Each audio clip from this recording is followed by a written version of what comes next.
सगरो धुआं धुआं उठल जिंदगी में हमरा ऐसे, सगरो धुआं धुआं उठल जिंदगी में हमरा ऐसे।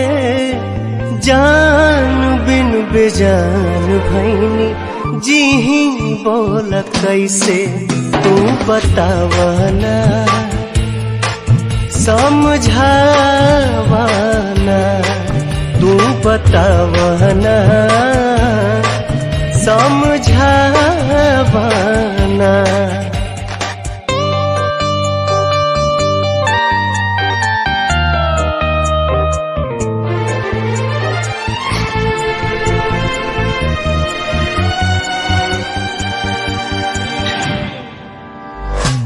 दिल के बाग में पतझड़ आइल, खो गइल बा प्यार हो। प्रीत के पीर न जाला दिल से, भैनी हमला चार हो।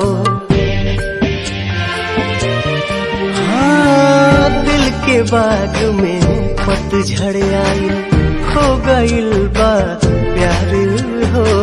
प्रीत के पीर न जाला दिल से, भैनी हमला चार हो। मेहिया के घर उजड़ गइल, चिरई के खोता जैसे। जान बिन बेजान भैनी जी ही बोल कैसे, तू बतावना समझावना, तू बतावना समझावना।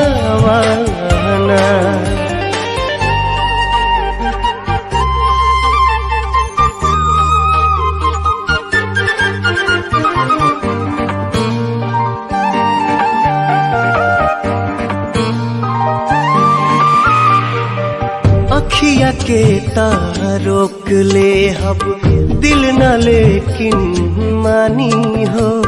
अब त जिंदगी काटे पारी कसम कसम रानी हो।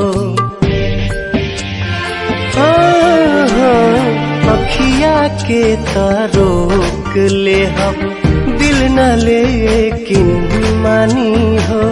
अब त जिंदगी काटे परी कसम कसम रानी हो। तड़पे ले मछरी जल बिना, तड़पे ला दिल वही से। जान बिन बेजान भैनी जी ही बोल कैसे, तू बतावना समझावना, तू बतावना समझावना।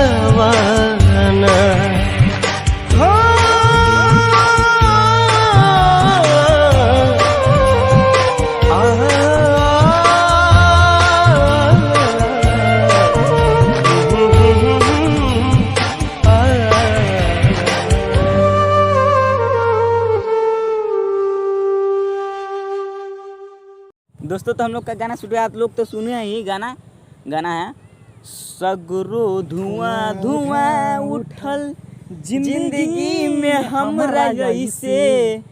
जान बिन बेजान भइल जी ही बोला कैसे, तू बतावना समझावन। तो भाई लोग गाना को सपोर्ट कीजिए, हम लोग को सपोर्ट कीजिए और चैनल को सब्सक्राइब कर दीजिए। वीडियो को ज़्यादा से ज़्यादा शेयर कीजिए, लाइक कमेंट कीजिए। गाना मेरा कैसा लगा है, वीडियो इस पे बना है वो।